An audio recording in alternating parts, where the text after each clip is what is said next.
total value is $43,000. So the value of the land and house has increased 52% in order to satisfy one of the criteria. Charlie can, there's a formula and comparison, etc. It's not going to happen. And so you can't even do $40,000 worth of repairs, is that? No, because if you spend money on a structure under the program, you have to bring it up to the CDBG standards. Otherwise, you're not adding 30 years. You're not meeting the requirements.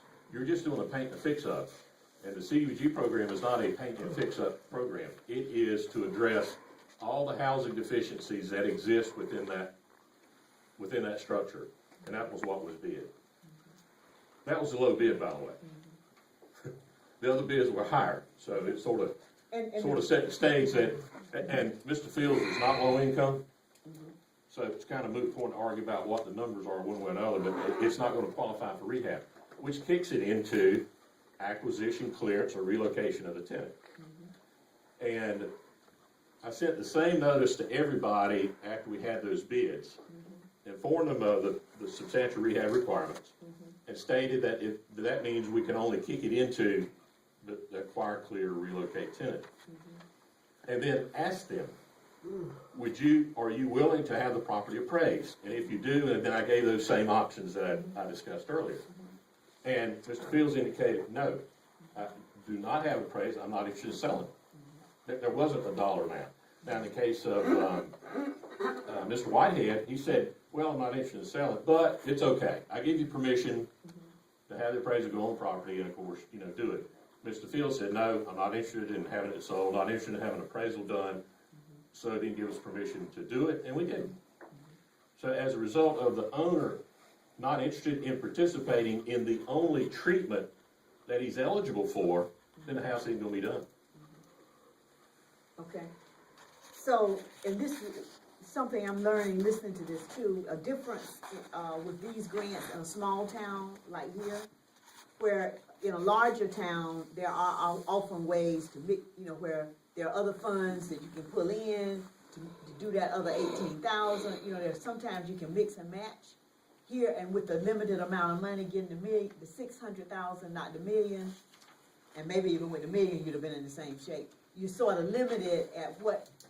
There is a certain point with rehabbing houses that you're limited under CDBG if you don't have additional monies you can kick in to help make up those gaps that he's describing to make the projects work.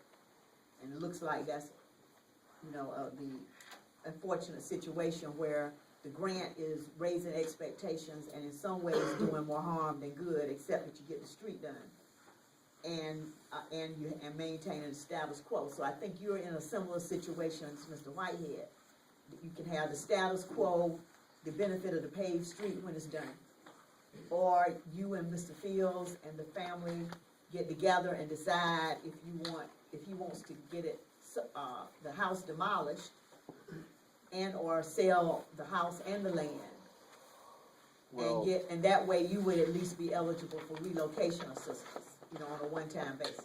Well, Senator Bryan, all I know is initially when everything started and we had this meeting for this grant, everyone specifically asked what were the qualifications to be a part of this grant. There were only two qualifications: that to have a new home put down, that you had to be a homeowner. In order for rehab, that you had to reside in the residence. Now that's it. Now all of a sudden they're coming up with all of these stipulations, and I'm quite sure that the grant has not changed in form since the beginning that it was initiated and right now. Well, I don't know about that because it went through 3 iterations, but I think the administrators will have to talk about that. We get regular changes from HUD as all federal programs. See, it was 3 different, I don't know when the meetings were, but they applied 3 different times. And I feel almost like it's my fault because I fought for the 600,000, so that you would have something. And I apologize that it's seeming like it's causing more trouble. Yeah, but they're destroying more houses on that street than they're fixing. I understand. What we'd like to do now is go out to the houses and take a look at those. We have somebody that can lead us. Yes. And of course, this is where Don starts coming in. And I'm going to apologize because I'm trying to juggle my time. I didn't even think I could be here today, but be late